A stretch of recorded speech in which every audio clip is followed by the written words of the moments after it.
Hi everybody and welcome back into the vault. Today we have something that is extraordinarily wonderful to me. This is something I've been working on for a very long time. Now, cards on the table, this episode's being recorded a bit ahead of time. So I know this is airing in March, but I'm going to tell you where I'm at as of now. Hopefully things have changed. If you look behind me, you will see this row right here. And this is a specific type of box for Atari 2600. It's the games that have this kind of basic look to them. It has been my mission to collect every single game that looks like this. And as of now, I have all of them with the exception of one. I am missing Fun with Numbers, which is actually kind of funny because I'm only sort of missing it. So if you look at these, some of these were rebranded, which is super fun. Fun with Numbers is actually the same game as this, Basic Math.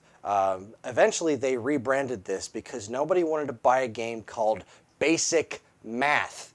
Really, who wants to buy that? So they just changed the title. It uses the same artwork. So really, the reason I'm collecting them is for the artwork. I'm not going to go playing Basic Math, but Fun with Numbers is the only one I'm missing.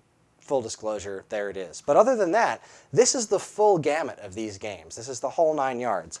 Some of my favorites include Video Pinball, which is this guy right here. Who doesn't love that? I mean, get a good look at that. What a great picture, huh? Other favorites involve Berserk.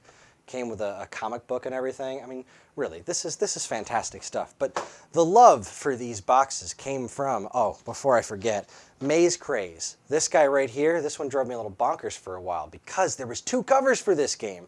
They made 2 different covers for Maze Craze. Same game, same name, different artwork.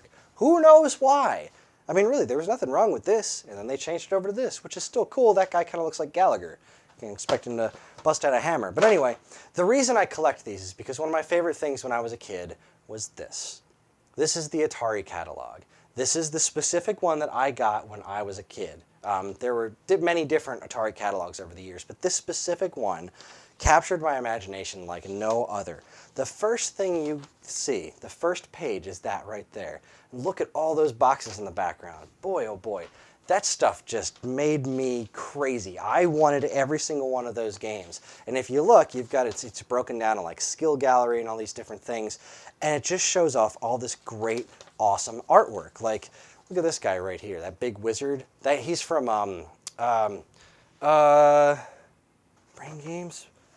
Brain Games, yeah. Check him out. That wizard is awesome, but this is like a culmination of a bunch of the different artwork.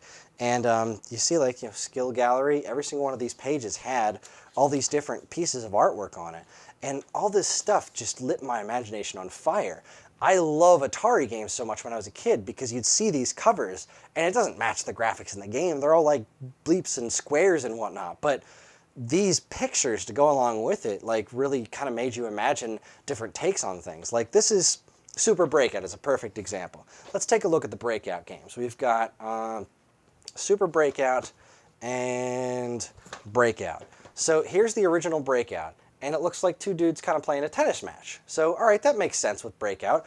Or actually, I think they were supposed to be felons breaking out of jail. If you look at it, there was a couple of different iterations of that.